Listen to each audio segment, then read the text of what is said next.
Today is easy to get caught up into what's going on outside of you, what's going on in the world, whether it be war, whether it be poverty. We tend to focus on the outside before we focus on the inside.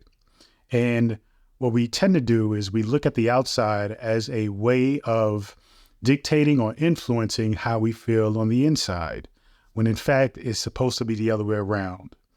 Your job isn't to judge what's happening away from you outside of you. Your job is to actually take responsibility, take accountability of what you're feeling on the inside, what's going on within you.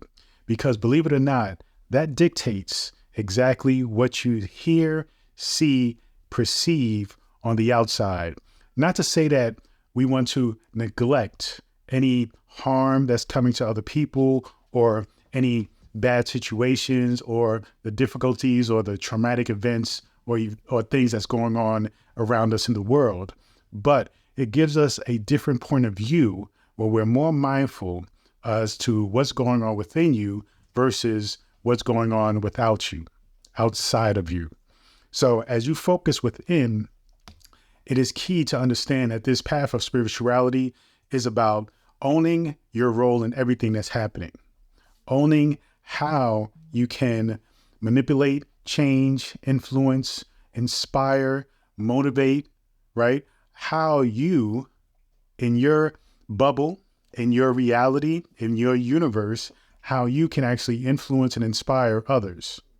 Because I think that when we look at what's going on outside of us, we do it in the way that takes away our own power. Whereas when we can actually hone the power within us, realizing that, hey, I have the ability to make change. I have the ability to inspire. I have the ability to actually create a space for others to effectively make change as well. You see, it all starts with you. And though you can look at others and you can point fingers as to what's happening to others and who is doing what to others, it really doesn't matter. It's insignificant when it comes to your own path and your own walk. So as you walk and you actually go along this journey consciously, you have to do so realizing that this journey is about you. And it goes into what I like to call spiritual selfishness. When you are focused on your spiritual path and you're not attached to the things that's going on around you. So when you're connected with self, when you're in acceptance of yourself, when you're in love with yourself, you are then in love with every aspect of the world, every aspect of the universe, even the bad, because you realize that there is a complete picture. The good and the bad create a wholeness. And just like as you look at yourself, you can see things that are beautiful, that are strong, that are powerful about who you are. But then you can also look at things and you realize that there is darkness there is, pain, there is suffering. And as you look at those two things as a completion of the big picture of who you are, then you realize that there is beauty in all of it, as it is connected, as it is without one, there isn't another. So they need each other.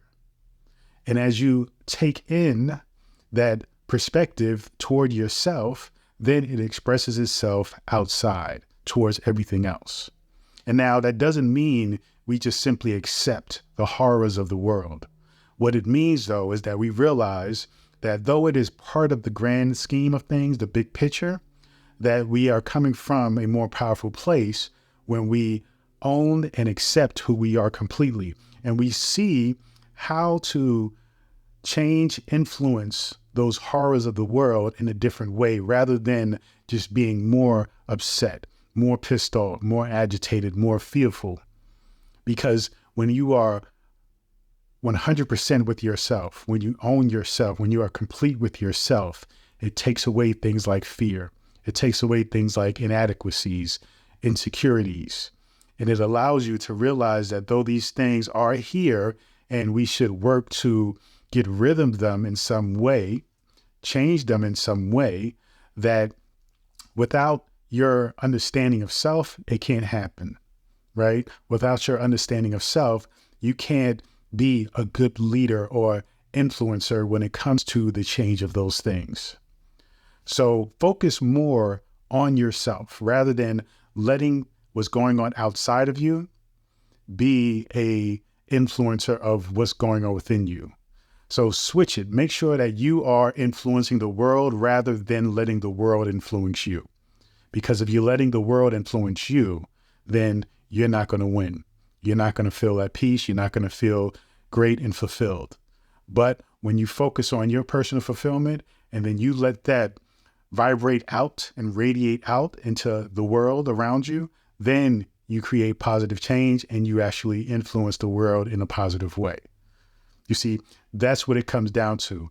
And though I understand that we think as an individual, we don't have much power, but think about all the great individuals who've really influenced and changed the world in an amazing way. You can also be that influence. You can also be that individual, but you have to first take ownership of yourself. You see, all of those amazing individuals, they weren't insecure. They weren't inadequate. They didn't feel like they weren't good enough. You see, they were confident in who they were. They had a belief system that they were dialed into, and they continued to pursue that and push that forward, letting other people know, hey, this is a belief that I have that will create positive change in the world. And people resonated with that belief system. They resonated with that individual. And so once you come to an acceptance and love of yourself, then you become that kind of individual whom people will resonate with. So focus on changing yourself. And when I say change, I'm really meaning accepting yourself, because the person you perceive yourself to be isn't really who you are. Your true self is being blocked by insecurities, projections of what you think society wants you to be, or you trying to be something for someone else when you're avoiding being your true self. So when you come into grips with your true self and you fall in love with your true self, then you can inspire and change the world to actually be their true selves as well, because we're dealing with individuals. You are the first individual, all right? It all starts with you. And as you come into reality of your love for yourself and acceptance of yourself, then you inspire other individuals. You inspire them to see and accept and love themselves as well, because you have done it for yourself. You become an example. So focus on loving oneself, peace, loving and being kind, compassion, empathy, all of those beautiful things. And it doesn't mean that you don't be honest with people. You know, you can still be honest with people. You can be direct with people and still practice compassion and love for people. So continue to be in alignment with that person that you want to experience for yourself. And once you do that, then the person that you want to experience, you actually will see every single day when you look in the mirror. Thank you so much. Continue to join me on this journey. Peace and abundance always.